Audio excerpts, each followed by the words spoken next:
just cast your mind back to the government conference. A lot of announcements were made throughout. Are there any standout points that really caught your attention? Yeah, one thing I'm really thrilled about is to see the government take account of some of the measures that we've pushed forward. And one of the things we've been pushing for the past few years quite hard is the policy on zero ratings. So there's a lot of property, if it's derelict, if it's falling apart, if it's not being used productively because it can't be used, then we essentially give a giant tax cut to these properties paid for by all of the ratepayers. And we've been fighting hard to get that done. And it's really great to see the sort of that announcement from the government that that is going to become key to government policy. You see a lot of really good energy in the government conference, but one thing that you don't see is a lot of tangible steps to sort of make use of the resources that we have to get things done. Sort of unsure at times where the government is exactly wanting to go and how they want to achieve it, and trying to scramble something together in the sort of last year of the administration. And it just feels as though there's a lot of time that's been wasted. We've been fighting to get our housing plans actioned for the past half a decade now. And if they'd come to us with this energy back then, we probably would have had cleared huge chunks of our housing waiting list by this point now.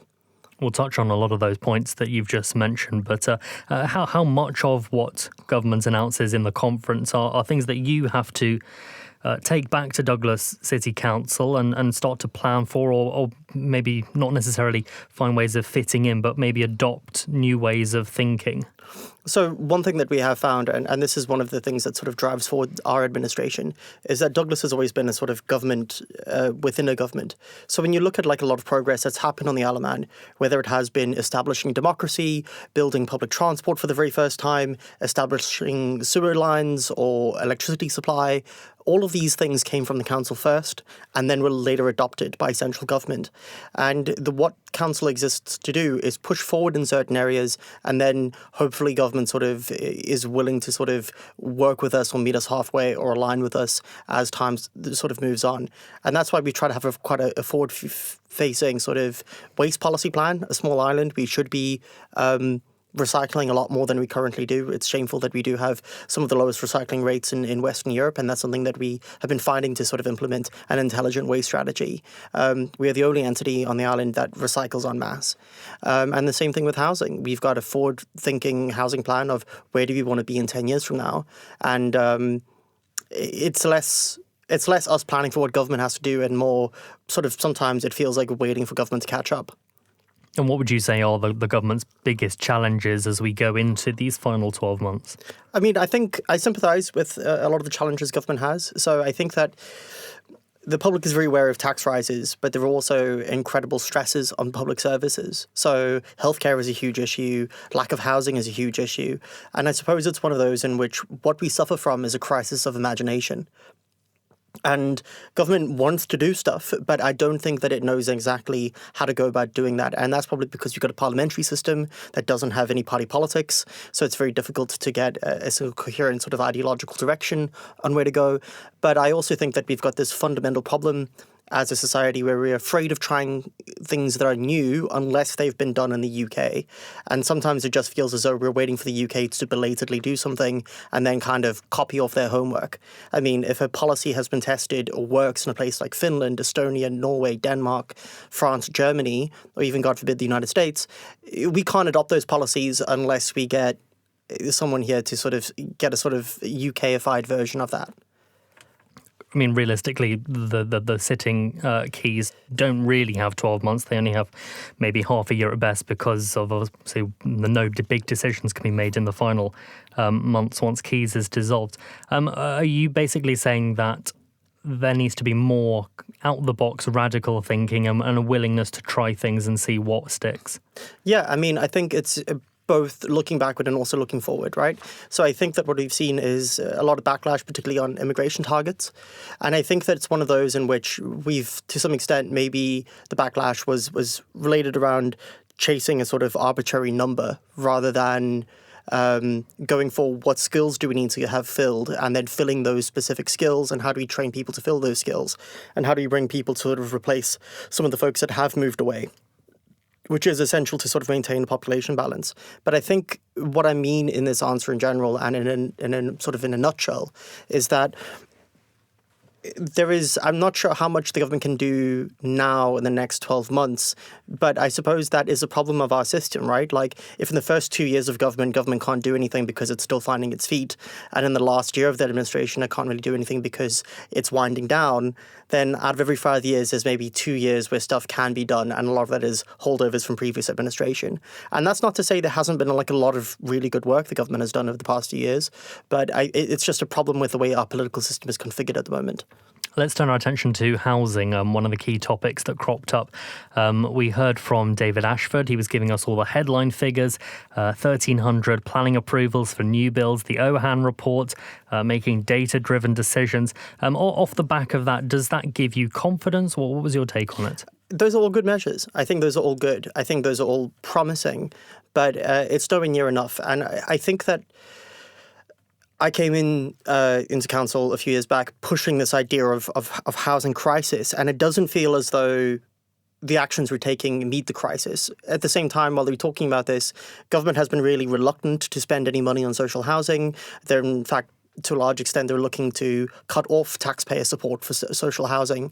And one of the consequences of that is it means that a lot of social housing doesn't get built. It looks at to how can you sort of dispose of certain assets that you have? How can you move toward sort of cutting back? How can you look to making cost savings? How can you put more of these costs onto the people who pay the rent?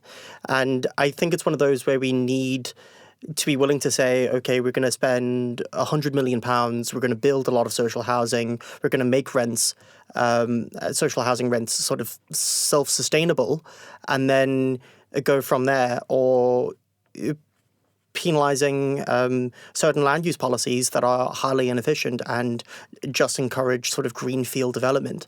I think it's also one of those, and forgive me for this sort of long rambling answer, is that particularly when you look at the type of housing that we're also building housing that is going to give us problems in the next 20, 30, 40 years. So when you build American-style suburban development purely relying on private developers on greenfield sites, you end up creating a lot of urban infrastructure problems. You end up putting a lot of homes in local authorities that don't always have the capacity to provide services for these homes. You end up building car-dependent urban sprawl that doesn't have any urban character in itself, and you end up destroying large parts of the sort of natural environment there, which is why we need that sort of joined-up urban thinking with using sort of new urban policies like urban planning principles as a way of driving these policies forward.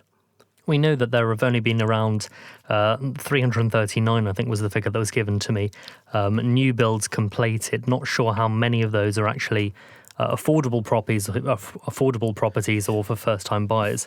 But if we're looking at the OHAN report and going on that data, which government says is such a key document, then is the government already quite substantially behind?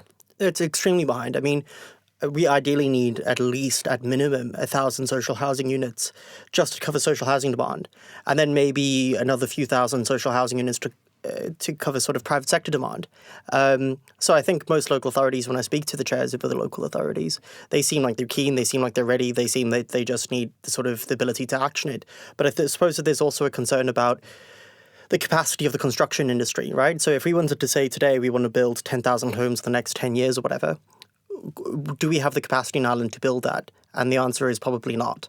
So I think it's also about looking at those broader market constraints. And there's ways that we can do that, but that would require a bit of out-the-box thinking and sort of changing what local authorities do and changing what housing providers do.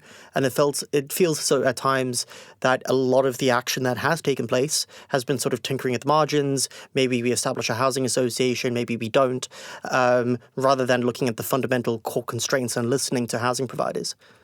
Do you think the housing agency which is proposed is a step in the right direction? It's fine, I guess. I have no idea where it's going to go, but at the end of the day, I think whether it's an agency or a part of a department or a housing association is immaterial. And what I kind of want to see is I want to see spades in the ground. So we've got a housing plan, a 10-year housing plan that has been sort of sitting on a shelf for a while waiting for approval and waiting for it to be actioned. And that within itself has 400 housing units that we want to build. And that has been sort of branded as either too ambitious by some within government, but I don't think that it's necessarily ambitious enough in certain areas compared to the scope of need that we have. And I think it's just about rather than sort of shuffling deck chairs on the Titanic, we need to be saying, how do we avoid hitting the iceberg in the first place? Because when David Ashford says it's crucial that you're not reactive when it comes to housing, and that it doesn't just magically appear, would you say enough has been done to plan for the next 20 years? No. I probably didn't actually intend on this being as critical of the state as it might be coming out. But I think it's one of those where essentially what we need to do is sort of plan that those some long-term demographic trends, see the housing that we need, because currently the type of housing that we have on Ireland isn't suitable for the population that we have. I mean, that a lot of the housing that we did build were built in times where people had much larger family sizes. Now average occupancy per home is down to about 2.1 people per household, up from like 3.5 a few decades ago. And we need to sort of figure out what these trends are and accommodate that by, A, building a lot more apartments in the middle of town on brownfield sites. We need to be helping people downsize because we do have an aging population, building a lot more bungalows that can accommodate people, especially people who might have mobility issues. And then we do need to create some sort of larger family homes in order to accommodate larger families. Because when population growth does come, or in order to sort of maintain that stable birth rate, you're probably going to have some families that have more than two, have more than three kids. And currently there isn't much housing for people who are in that state. You could go to the public sector where there is supply constraints. You can go to the private sector where you're spending $2,500, maybe $3,000 a month on a family home. And who conceivably can afford that?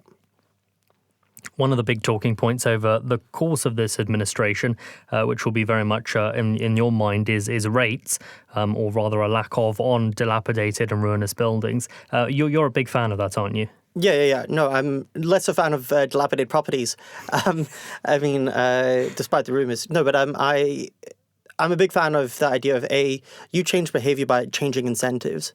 And by putting rates on dilapidated properties, you can't just land bank a property now. You can't just buy property if you're a UK buyer and just leave it for a very long period of time. You now have an incentive to actually do something with it because this asset is not costing you money. And that might be A, getting it redeveloped, B, moving it on, or C, sort of forming some sort of public-private partnership or working with other sort of private developers. But I don't think that it goes far enough because this is step one of many. And the next step ideally would be seeing a vacancy rate or additional vacancy charge on empty properties, and then also maybe having a multiplier for empty properties owned by people who don't live on the Isle of Man. I think it's fundamentally wrong that if you're a family and you're looking to purchase a home, that you get outbidded or outcompeted by foreign investors who don't necessarily live here. And it's probably one of the reasons why we can see that the big sort of housing construction that we have seen hasn't actually lessened prices at all, because if they're all sold to UK buyers under the idea that, wow, the Isle of Man doesn't have any stamp duty, then we're fundamentally not building houses for people, we're building houses for the sake of investment. Do you think there could be any potential for loopholes, though? I put this question to David Ashford, that if people were to choose to demolish their houses instead of bring them back onto the market, obviously a demolished house means no rates anyway. He says that obviously people have to apply to demolish, and putting "I don't want to pay" rates as the reason for demolition won't be sufficient. But people won't write that, will they? Yeah. So I mean, there are certain ways around it. So there's two approaches you could go on. You could sort of put a rates or charge on dilapidated or vacant brownfield sites, and these litter Douglas. It's one of the reasons why Douglas doesn't look as attractive as many of the other towns that we have on the Isle of Man, is because you've got a lot of vacant brownfield sites. So there should be a charge for that. If you're leaving productive land unused, you could probably pay a rate on that, probably equivalent to some percentage of what the building was when it did exist. And then secondly, what you could do is you could go the more Georgian sort of land value tax route, which is evaluating rates on the basis of the underlying land value beneath them. And what that also does, that solves several problems, is that it also encourages a certain amount of urban density and productive use of land within urban cores. It ends up charging agricultural land lower rates, but that is a much larger sort of set of reforms. But land value tax and sort of a more Georgian way of thinking about sort of land pricing rather than our sort of hodgepodge rate system that was sort of envisaged about 70 years ago. And what would that do for Douglas Council if the proposals that they have set out at the moment, that dilapidated and ruinous buildings would be required to pay rates? What would that do for the council? Is that a big income spike? It wouldn't be a massive income spike. I mean, it would probably be in the order of 1% or 2%, but essentially what that would do is it's also fundamentally about fairness. If you're a hardworking tenant or homeowner, and you pay your rates, and someone owns 5 or 6 properties, and 2 of those are dilapidated, and you're essentially paying their rates for them, I think you have to ask yourselves, is this fundamentally fair in a small sort of island community where we all know each other? And the answer that I would have there is probably not, right? And I think secondly, what you'd end up seeing is the main benefit is bringing these buildings back into use, because a building isn't just a building. It's a home, it's a business, it's a place where people do work, it's a place where people sort of socialize. And by bringing a vacant property back into use, then you end up creating activity, because a town isn't just a collection of buildings or infrastructure. It's also a place where people do things. And that's what we want to see, is we want to see these buildings brought back into use fundamentally. One of the core issues that we have is when you look down Strand Street, you look at the High Street, is one of the biggest cost pressures on small businesses is a high cost of rent. And if you're a large sort of commercial property owner, what you can do is you can say, well, I'm holding out for the £100,000 I might get for this sort of small shop. And there needs to be an incentive against that sort of land hoarding. You should just be putting it back into use. Property ownership, especially on sort of core commercial sites like that there are these community hubs, should also come with some responsibilities attached to them. And just final thoughts, we'll look ahead to the next 12 months. We obviously have an election, but we also have a government saying that there are tough decisions to be made. Is that a realistic approach? Because in any election year, tough decisions never tend to be at the forefront of any politician's mind. Mm-hmm. I suppose that Tynwald itself is fractious, right? I mean, I think everyone is looking for someone to hold the can at the end of this. And I'm sure that tough choice is always going to be part of it. But I think that at any position of public responsibility, you do have tough choices. And one thing I would like to say is I've got the utmost respect for people who do decide to put themselves in the limelight and do decide to put themselves in that tough decision. I mean, being a Tynwald member doesn't pay, it does pay well, but it doesn't pay as much as what a lot of these folks could be earning perhaps in the private sector. And they take an immense amount of abuse for what they do. And they also work extremely hard, many of them do. And I do sympathize with the sort of decision that they have to be in, and I don't envy them for 1 second. You take a lot of abuse on social media as well, though. Yeah, but I probably deserve it, right? I mean, I think I give out as much as I get. So, I mean, I feel like it's good. I like to be in the mix. I've always come from that sort of political culture where it's quite nice to just get involved. Would you ever consider standing? I know that's probably, maybe you've been asked that before. I'm far too shy. I'm far too shy. Could I be involved in sort of national politics? I don't know. I think the one thing that I mean, obviously it comes down to what happens at the time, but I think I've made a commitment to Douglas. And what I would like to do is sort of get these plans set up and established.